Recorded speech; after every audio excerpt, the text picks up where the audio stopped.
cause de la démonstration de la puissance de Dieu, le Seigneur a démontré sa puissance devant un défi qui dérangeait l'épanouissement d'Israël.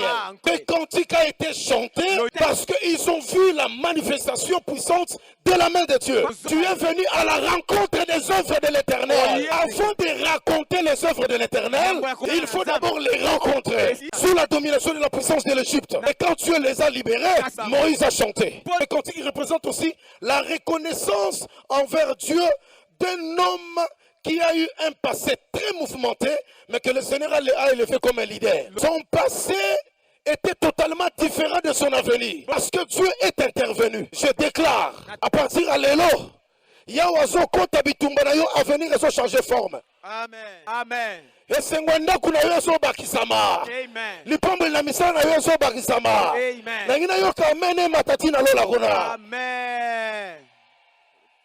Moïse est né sous la condamnation de peine et de mort de tous les nouveaux-nés garçons en Égypte. Il a imposé de durs travaux aux enfants d'Israël. Malgré cela, le Seigneur n'a pas abandonné Israël. Je dis à quelqu'un cet après-midi, malgré que tu traverses des temps difficiles, le Seigneur ne t'a pas abandonné.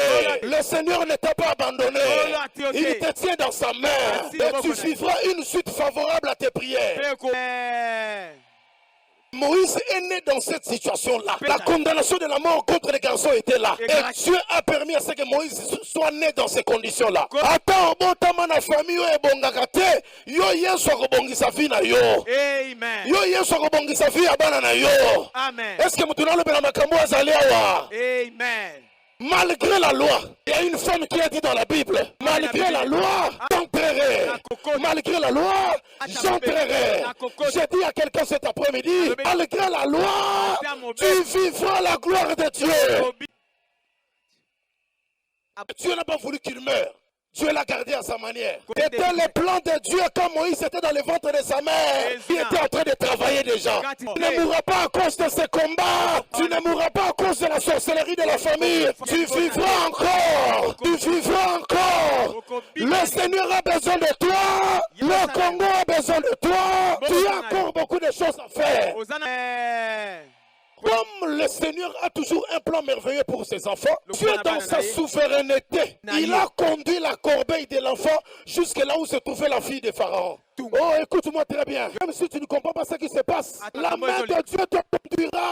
La main de Dieu te conduira. Tu vas rencontrer la personne qui sera une bénédiction pour toi.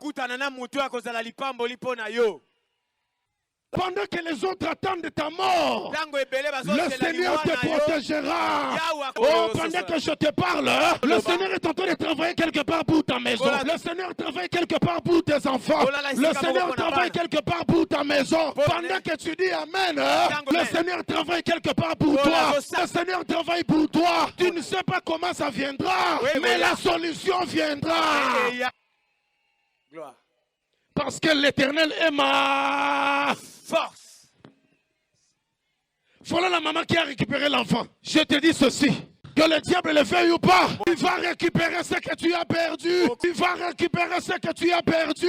Il va récupérer la promotion que tu as perdue. Il va récupérer le travail que tu as perdu. Il va récupérer. Il va récupérer. Je n'ai pas peur des réunions des sorciers. Je n'ai pas peur des réunions des ennemis contre toi. Je n'ai pas peur de celui qui ne veut pas te voir avancer. Tout ce que je sais, c'est que je sais, Dieu est fidèle. Dieu est fidèle. Ce qu'il a promis, il finira par le réaliser.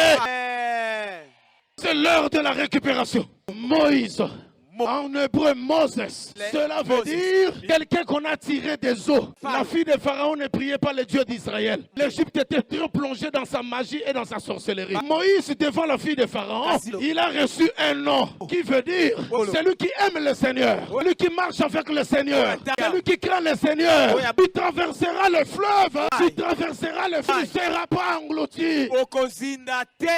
Et en fin de compte, La première chose que nous devons savoir, quand Moïse a découvert son identité, il a jeté le manteau de fils d'Égyptien et puis fils de Pharaon. Il a accepté de souffrir avec son peuple qui était esclave à cause de la destinée qui était cachée en Israël.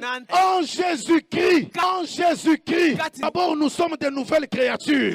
Jette le vieux manteau de médisance, jette le vieux manteau de la vaine manière de vivre. Parce que la Bible me dit, au commencement était la parole. La parole était avec Dieu et la parole était Dieu. Elle s'est faite chair. Elle est venue chez les siens et les siens ne l'ont pas reçue. Et la Bible confirme à tous ceux qui l'ont reçue, à tous ceux qui l'ont reçue et qui croient en son nom, elle a donné le pouvoir. Avec Jésus qui tu as un pouvoir. Et l'homme, hey.